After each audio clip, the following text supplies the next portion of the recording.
So hello and welcome everyone to this week's Akashic Business Wisdom Show with me, your host, Natasha Nicole Harris. And I'm so excited that I have Casandra Austin-McDonald here with me. We are going to have an inspiring conversation. Cassandra has an incredible story to share with us. And there's a bit of feedback on there. Sorry. Oh, do you want to just that was you. Yes. Turn the volume down. We're just sharing it out. Like, I can hear myself. This is a good start.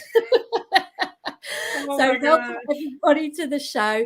And for those of you that don't know me, I'm Natasha Nicole Harris. I'm an intuitive business mentor, an Akashic activator and a healer working with the wisdom of the Akashic records. And I'm just so delighted to have Casandra here today to really share her story today. So I will hand it over to Casandra to introduce herself because I always feel that people do it so much better for themselves. So welcome, Casandra. I'm delighted that you've come to join me today. Thank you, Natasha, for having me. I really appreciate this time to be able to have a chat with you in front of your audience and to just share my journey with everyone. And so, hello, everyone. My name is Casandra Austin-McDonald. I'm a transformation coach, and I work with high achieving women to create the life, love, and legacy of their dreams the fulfilled way. Yes. And I'm also a boy mom. My son is going to be 19 next month, which is freaking crazy to even say that. And he's in college. And my bonus son is going to be 17 this month. Oh my goodness me. You look like you should have tiny little ones. That's incredible. Yeah. Oh, thank you. Oh, yeah. So I'm just so excited for you to share your story because I know your journey has been, you know, one that's been filled with bumps and twists and turns around the corner and how, you know, being a single mama. And yeah, so just share us a little bit about your story and how, and your beginnings of how you got to where you are, because it is incredible where you are today. Thank you. I would say my journey with myself started when I was a single mom and I was raising my son by myself. His dad and I split up when he was about a baby, toddlerish age. And my journey was almost like in two parts. The first part is when my son was a baby and I was 20 years old. And I went to a campus counselor because I realized that my son's father was much like my father. And I was like, this is not good. And I wanted to understand, like, what happened? How did that happen? Like, I always said I would never be with someone like that. My dad was an abusive alcoholic.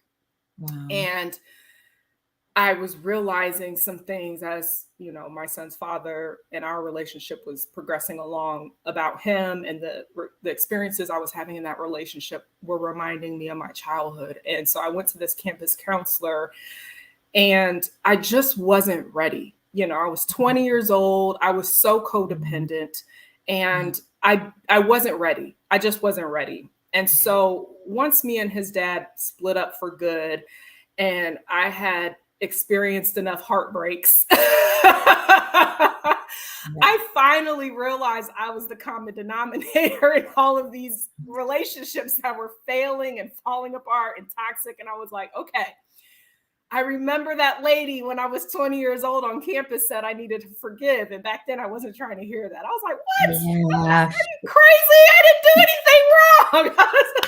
Yeah.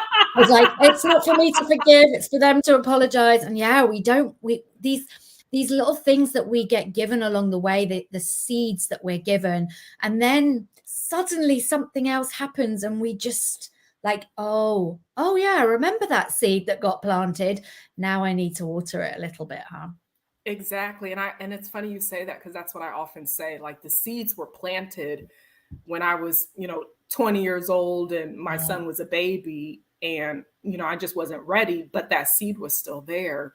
Yeah. And so I eventually started my journey. And what was interesting about my journey is that I was working with juvenile offenders at the time, facilitating groups. Yeah. And so one of the groups I was facilitating was called Forgiveness and Healing. And one of the kids, they raised their hand. It's so Like, I can't make this stuff up. When I share No. parts of my story, I'm like, I can't make this up if I wanted to. Like, I'm not. No, we can't make it up. I couldn't agree more. Oh my goodness. One of the kids raised his hand and he said, Miss Casandra, how did you forgive someone that hurt you? And I felt so convicted because I realized I had been educated and I was here facilitating this group and trying to help these folks to make better choices and create positive behavioral change. And that's when I realized that I hadn't done the work myself. And so I took the workbook home and, you know, my journey kind of unfolded from there. Yeah. Yeah. And that's quite powerful, isn't it? When we realize that we're teaching something because it's something we most need to learn. That's why so many of us end up in the field doing the work that we've done the journey for. And it's like, it's suddenly realizing, isn't it? Yeah. Oh, this is for me. This is something I'm teaching this because I need to learn it. I need to step into it. I need to allow it. And so it unfolded from there. I went on this healing self-love journey and completely transformed my relationship with myself and lived my very best life as a single woman. I actually got to a place where I enjoyed dating. You know, I was dating myself and dating others, and eventually I manifested the Mr. It'll be 8 years this year. With your current partner. Yes. Your husband, was he? Yeah. Yeah, your husband. Yep. Yes. So it's like, it's like that's the beginning for so many of us as well, isn't it? It's like the relationship with ourselves. Like that's what comes first. And that's the bit that, you know, I've been working on as well over the years. And it's like coming back to self. It's like, how do we do this work for ourselves? How do we show up as our best selves in everything that we're trying to do? And it's not always the easy journey, is it? No, it's like it can be challenging. And it shows, like, the mirrors that get held up to us are not the easiest to face, is it? Not at all.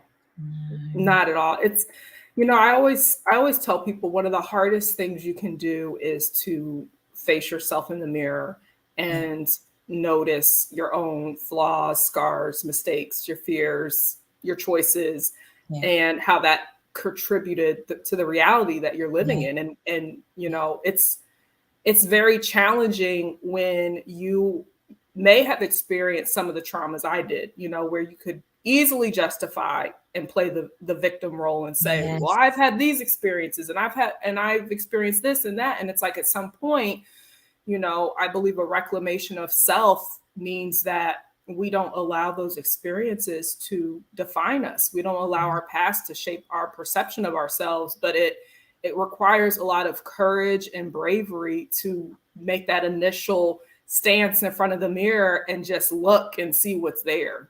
Yeah, it's not easy to do, is it? And it's like, it's how we choose to navigate that. And as you say, to become, you know, the victim, or to allow it to navigate us towards who and what we want to become more of instead, than being, you know, a victim to our circumstances, and how it can help us to become more of ourselves. And then, of course, how you help others in order to do that work for themselves as well. Yeah. So how did it lead you really to doing the work and knowing, was there a defining moment when you kind of knew, like, I've got to do this work, or has it just been a gradual process? I'd say a little bit of both. Yeah. I was working with adult offenders. So I had transitioned from juvenile offenders to adult offenders, and I was doing one-on-one work. And typically my clients back then were suffering from different types of addictions, and that's what landed them into the criminal justice system. Yeah. And so part of my journey was noticing all of the restrictions and the guidelines and the career I had. And I really, really wanted to share my journey with them. And in that field, they call it, you know, self-disclosure. We weren't allowed to do that because we had guidelines we had to follow. Yeah. And I used to feel so frustrated because I wanted my clients to understand. And sometimes I would sneak it in there. Yeah. Like, you know, break a couple of rules, you know, that's what it's all about, isn't it? Like, I would like sneak a little thing in there and say, I could have been on the other side of the desk. Like, Yeah. But that was part of it, where I was working with individuals, and I remember I had the thought of, what would it be like to work with people who weren't court ordered to work with me, but who actually wanted to work with me because of their personal choice. And I remember I had that thought, like, I wonder what that would be like. And then the next part of it for me was, I also did hair on the side as a little side hustle as a single mom. And the conversations that these women were wanting to have with me, like, they would just pour their hearts out to me. And I started to have friends who were asking me, like, how are you meeting these men? Like, because the caliber of people I was starting to attract into my life, they were like, where are you meeting these people? And I started to notice some congruency, both with the thought I had at my career, but also these conversations that women were wanting to have with me about whatever was going on in their lives, their relationships, and them asking me questions. And I was like, maybe I should do something. So realizing that you had this wealth of knowledge and you could break free from those confinements of like sharing your story, because people, and this is the whole process of like, you know, sharing these conversations, is people want to know and hear about our stories, and then be inspired to know that we're all going through something, we're all navigating something, and how we can really allow other people's stories and experiences to inspire us to know that we can keep going, we can change our lives, we can do this work and step up. And so, having those conversations, people start coming into your lives, right? Yeah. So how did you meet your partner? How did you meet your husband, your man? Oh my I love sharing this story. Right. Share it. It's one of my favorite stories to share. So the day before I met my husband, I had just flown back from Florida to pick my son up from his dad and his dad's side of the family. My son would spend the summers with his dad's side of the family. And I was so frustrated because me and his dad weren't seeing eye to eye on some co-parenting stuff. And when I returned back to Illinois, where I used to live, one of my girlfriends invited me to go to this birthday party with her. And I was like, I don't want to go to a birthday party. I'm like, my son's father is pissed me off. I was like, I don't feel like being bothered right now. But I don't know, something just said, girl, if you don't just get dressed and go, just go, you know? Brilliant. And that's where I met him. And he, you know, I saw him across the room. He saw me across the room. We made eye contact. And then he came and sat at the same table I was sitting at, initially across from me. And so we were conversing across from one another. And I was really enjoying his energy and our conversation. And there was this empty chair beside me. And so I patted on the chair and I said, why don't you come sit next to me? Nice. I love it. Brilliant. Sit next to you. Come get closer. Yeah. He asked for my number and he's been calling me every day since. Oh, wow. That's so beautiful. And isn't it interesting? Like, there's something we don't want to do, but we get that little nudge to step up, step forward. And it's like recognizing those moments that shape our lives, shift us into a new trajectory, and listening to those little nudges, isn't it? Because, you know, sometimes we don't listen. We kind of like, we just avoid it. But when we do, we can really see in hindsight how it shifted things and how everything just suddenly changes. Yeah. And I really want to point out too, to whomever's listening, that the journey I had been on up until that point, I believe led me to this space where I was so deeply connected to myself, where when I got those intuitive hit and those nudges, I knew to follow it. I don't know if I would have done it had I not been developing this relationship with myself. And I want to highlight that, because a lot of women hear my story and they always want to know, how did you meet him? How did you meet him? And I always want to remind them, I went on a journey with myself. Like, I was practicing celibacy. I had abstained from sex. Like, there were some things I was doing to really cultivate my self-trust, deepen my discernment, deepen my intuition, and really trust myself. So by the time I was getting these intuitive nudges, I was so connected to myself where I knew, like, you better follow that. Like, there's a reason, follow that. And so I want to make sure I highlight that, because a lot of people get so focused on the outcome of like, how did you meet him? How did this happen? And I'm like, there was a journey that led up to me knowing that that small, still voice that was saying, you need to go, I listened. Yeah, that's really beautiful. And it is so important, isn't it? And as you say, it's like, it's deepening that knowledge with ourselves, that coming back to who we are, to really knowing and listening and trusting that, you know, things are unfolding. And it's, if we stay disconnected, and I say it all the time as well, is that we attract what we're resonant to. So if we are, you know, in a space where we don't love ourselves, we have a really, you know, a bullying relationship with ourselves. I mean, we're so unkind to ourselves sometimes when we listen to that internal voice. It's like we beat ourselves though. It's like, how do we expect anyone to treat us any differently? So as we then start to shift and develop that relationship with ourselves, we start to attract those people that start to respect us as much as we respect ourselves. Absolutely. And it takes time, right? We don't do this thing overnight. Absolutely. It's a journey. You know, there were a lot of ebbs and flows and ups and downs and peaks and valleys, and really just staying in the game. You know, I think because I didn't quit or give up the first time I realized that I didn't trust myself. I didn't quit and give up the first time I noticed that I ignored a red flag. I didn't give up the first time I noticed that I didn't listen to my gut. I kept going, and I kept honing it and honing it and honing it until eventually it's become a part of who I am. Yeah, that's so beautiful, isn't it? It's about really, it's like, it's not about, oh, we fail, so we give up, so we can't do it. It's like, we keep getting better, we keep getting better. And it's always like a bit like the analogy of the baby who's like learning to walk. Like, they don't get it first time. We don't say, oh, don't bother doing that again. Like, don't try anymore because you might fail. It's like, we keep encouraging them, that we're there with the baby going like, keep walking, keep trying, keep building that memory muscle, that muscle to hold you up. And it's the same with everything in our walks of life, isn't it? And I guess that's the thing, is like, you talk about, and I've heard you talk about like reclaiming your power. And I guess that's such a huge part of it, isn't it? It's like, that's how we reclaim our power. Yeah, I didn't even know I had power when I started this journey. I had no clue. I didn't know I was a powerful person. I didn't know I had these spiritual gifts. I did not know. It was me going on this journey with myself where I started to cultivate it and develop it and deepen it. And I was like, whoa. And I would have this knowing. And I was like, how did I know that?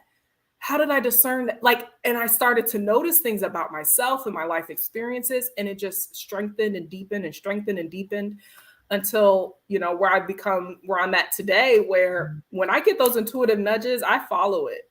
I trust. I trust. Yeah, I really love that. It's like we are all powerful, but we've forgotten how powerful we are. We've been shrunk, we've put into boxes, we've been told we're not powerful, therefore we've forgotten that we are. And so it's like, really, it's coming back into our power, isn't it? By getting to know ourselves and trusting those little things and reclaiming it, as you say. You know, it's like, we need to reclaim our power. So if you're listening and you're feeling like you haven't got what it takes, know that you have, because we all have it within us to create and shape the future of how we want it, right? I love what you said too about remembering. It's something I often say to the women I work with, that it's just a matter of remembering, because we forget throughout our different life experiences. And for me, what helped me to remember was I started taking myself on this journey of how I was as a little girl, before my parents told me who to be, before the world told me who to be, before I was in these relationships with people who were trying to shape and mold me to be a certain way. And I started to remember who that little girl was. And it really helped me to start reconnecting with, wait a minute, I'm not this way and I'm not that way. And you know, I need to take this off. This doesn't belong to me. And I need to take this off. This doesn't belong to me. Yes. Yeah, that's it, isn't it? It's like, what doesn't belong to us? What do we want to reclaim? Which parts of ourselves do we want to reclaim? And which parts do we want to say, no, that's not me. That's just something I've been molded into Yeah. and accepted, but actually that's not what it is. And it's like that's how we get to create those beautiful relationships. And I guess also to shape the relationships that we do have into better versions of what they have been to date. So we can do it either way. We can manifest, and you talk about the things that the miracles you've manifested, some of them jaw-dropping, and I'd love to hear a little bit more about those. But it's like we can change anything, like anything that we want. Yeah.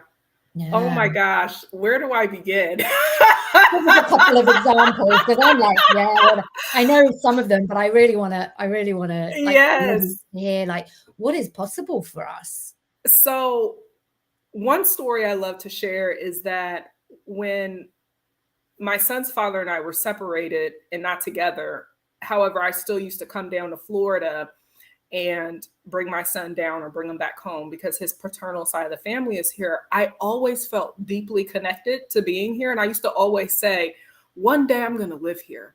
One day I'm going to live here. Yeah. And I knew it wasn't through his dad. Like that wasn't ever. I just wanted it for myself. And so when I met the mister and he told me that he had moved to Illinois from Florida, I was like, wait, what? And then he flew me down like several months after we started dating to meet his parents. And then eventually, we got married in Florida and we relocated to Florida. So that's a really cool manifestation. It's like I manifested 2 in 1, the mister and to move down to Florida. Beautiful. Can't beat a bit of Florida sunshine. I mean, that is something, isn't it? It's like when we're certain about what it is we want to create as well, we take those steps and we start becoming resonant to it, and we create it. That's how powerful we are. I love it. 2 in 1. Brilliant. Yes.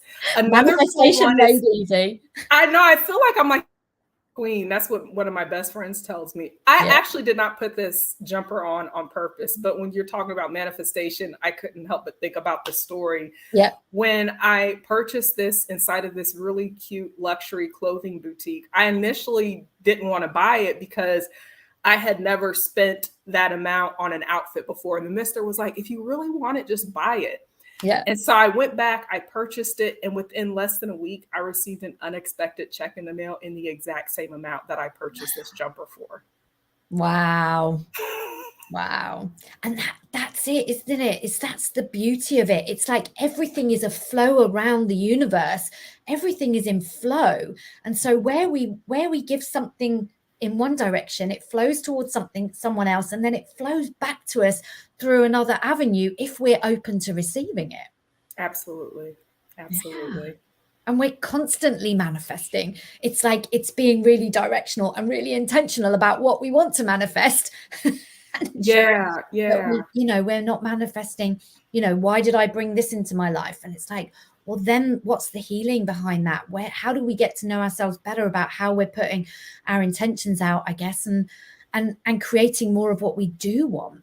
Yeah. And I would be remiss if I didn't say that I believe my relationship with God is a big part of that for me. Yeah. Like I have this beautiful relationship with God where one of my core beliefs is that there's a scripture that says that all things work together for the good to those that love God. And I truly believe that. Like I deeply, deeply believe everything is always working out for me. Yeah. And so I believe, because I have this really strong belief that I have this ability at some point, like I'm human. I have my moments where I get attached to the outcome and I want it really, really bad. But at some point, I know when it's time to surrender and release and let go. And to me, that's when the process of the manifestation occurs, when we surrender and we release and we let go and we trust that what I put out there is going to happen. I also often say that I don't believe God would put a desire in our heart if it wasn't meant for us to hold it in our hand. And so when having some just strong beliefs that support what it is that you're desiring to create really helps. Yeah. Yes, absolutely. I love that. It's like, if we weren't meant to have it, we would hold, we're here to hold it in our hands as well. And it's like, how and what do we do with it? And like, it's it's all for us, isn't it? And we can shape it in one way, or we shape it in a different way. And it's like, that's the beauty of it. It's like, how do we come back to ourselves? How do we start to nurture this relationship with ourselves so that we can manifest and create beautiful, beautiful relationships with everyone who walks into our lives? And if it's not going quite right, like, how do we shift and change that? Yeah. So, yeah, really amazing. So what is the one thing that you feel is like has been your biggest, perhaps, guiding star, your biggest moment of truth that's really shifted things for you, perhaps? I would have to say it's my relationship with God. Mm. When I really started to recognize that I was hearing from the Creator and I was divinely led and guided, and I started cultivating that relationship. I often say, like, it's the relationship with God and the relationship I have with myself that I believe has empowered me to create what I have, and also keep me going in momentum forward toward creating what I desire to manifest currently. There's just something about knowing that there is this power bigger than myself out there that wants me to be happy, that wants me to thrive, that wants me to do well in life, that I feel really supported in that. And so I would say that's what it is for me. Yeah, beautiful. And I guess how you meet that energy of being invited to create the best lives for ourselves, how and what we do to show up in that energy as well. It's like, it's a two-way, it's a co-creation, right? That's how I kind of see it as you were talking. Yeah, it It's like, is. it's divinely guided, it's the God, it's the universe, however we call it, but it's also us, and it's how we co-create with that, and how we bring those two elements together that creates the, ooh, there it is. Yeah. Beautiful. So how do people find you? Because I'm sure that there are many people who will be listening, and if you're watching the replay, type the hashtag replay. And if you've got questions for Casandra, please do tag her in any of the posts on the different channels that you might be watching through.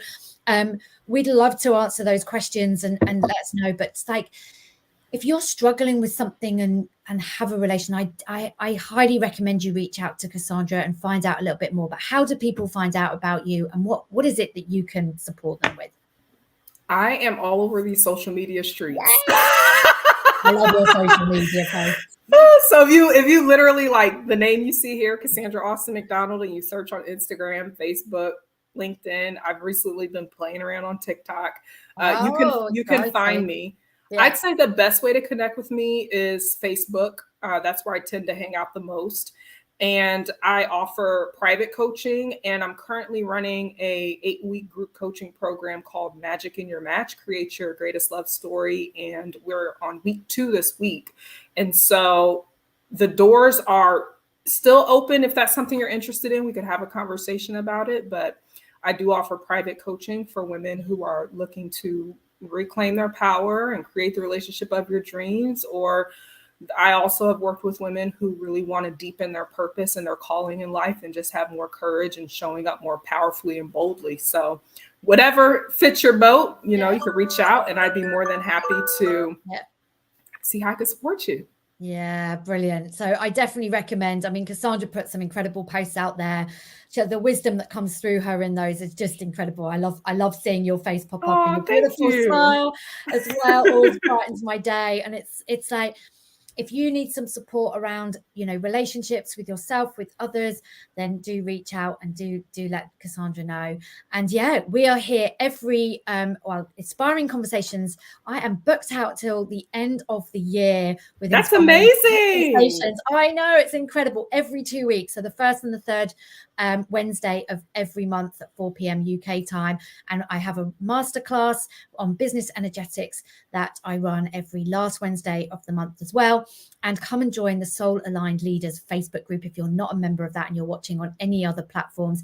We'd love to invite you in if you're a soul-led entrepreneur and you'd like to connect with beautiful, like-minded people and really elevate the consciousness on the planet, shift us into the new earth paradigm and change the way we're doing things, love, life, relationships, all of it, and leadership, then come and join us. And we hope to see you soon. Thank you so much, Casandra, for your inspiring story. I have loved chatting to you about this and really hearing more about it. And if anyone's got any questions, as I said, please let us know. Thank you. See you all soon. Bye for now.